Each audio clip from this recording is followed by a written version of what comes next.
Hey hey! Hey! This is the first video in a series I'd like to call How to Sweden. You can see this as your virtual guide to actual Swedish culture as seen from my point of view. I make these videos for people that might be interested in traveling to Sweden and moving here, for people that maybe live in Sweden but want to know more about the culture and everyday life, or maybe for people that just want to know more about other countries. Eventually, I would like to cover all the aspects of an everyday Swede, and I would like to kick it off with an introduction on how we celebrate my favorite time of year, Lucia.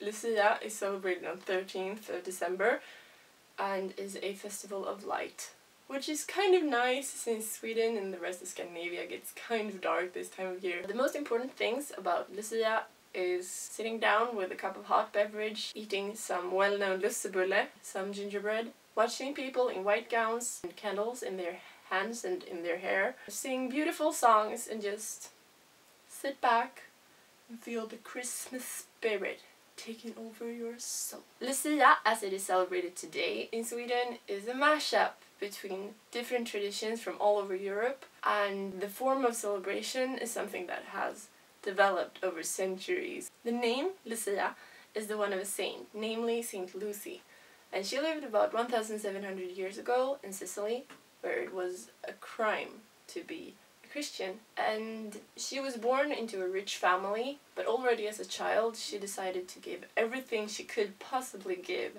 to the poor. When she, much later, was given away to marriage, she gave the dowry to the poor, and her fiancé got pissed. So he exposed her as a Christian, and she was killed with a sword and died a martyr in her mid-20s. But the 13th of December has always been a special day in Sweden, since way before we started to celebrate in the name of Saint Lucy. According to Swedish folk belief, the night of the 13th was a dangerous one, filled with overnatural beings and things you should better stay away from. People stayed awake, and to avoid falling asleep, they stuffed their faces with food. And that is actually still seen in the celebrations as of today, because people like to gather around and celebrate the wake. It's called Lussevaka, and young adults takes the opportunity to drink alcohol, and like the whole Lucia day is all about stuffing your face with food and having Fika all day long. The tradition of dressing in white with candles in your hair came originally from Germany, where a young girl dressed in white were to symbolize the purity of the baby Jesus, and the candles in her hair were to represent a Gloria. Wealthy people in Sweden would embrace this tradition, and a grown-up woman dressed in white with candles in her hair would go around the household and give food to the people staying up for the wake.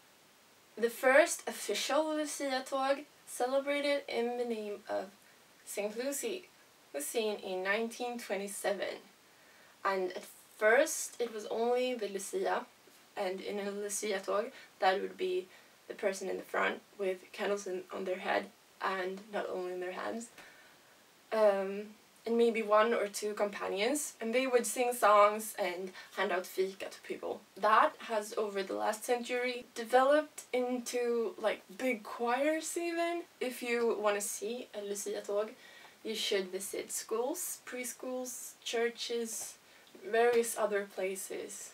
Generally, the girls wear white gowns, glitter on their head and in their waist, with a candle in their hand, and they would be called tärnor. Boys would generally be dressed in white gowns, spiky hat on their heads, and in their hands a star on a stick. They would be called stjärngossar. The origin of stjärngossar is that way back, young boys would go from house to house in the village around Christmas time and sing songs in exchange for money. They would be dressed in white and have these strange hats on their heads to resemble the wise men. Nowadays you could be dressed as a Santa's little helper or a gingerbread man in the Lucia tåg at schools and preschools. But I think the gingerbread man is slowly disappearing because it has been huge reoccurring discussions about him since way back. First because it's called gingerbread man and at first only boys would be allowed to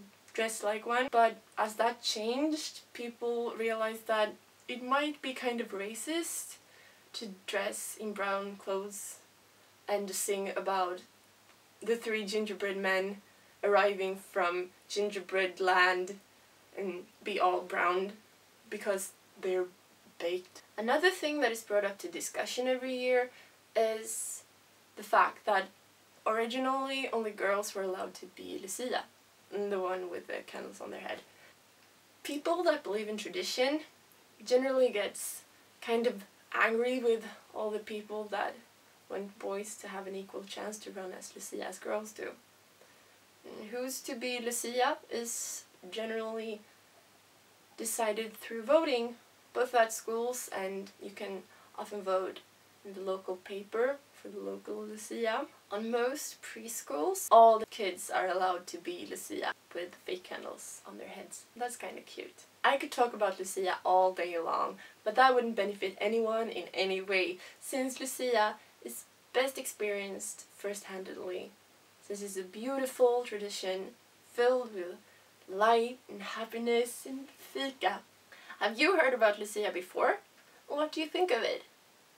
Is there anything similar to the Swedish celebrations of Lucia, or any celebrations at all on the 13th of December in your country? I'd really like to know about it, so throw me a comment, hit that like button if you learned something new, and hopefully I'll be back really soon with more videos to help you become a true Swede. Hejdå!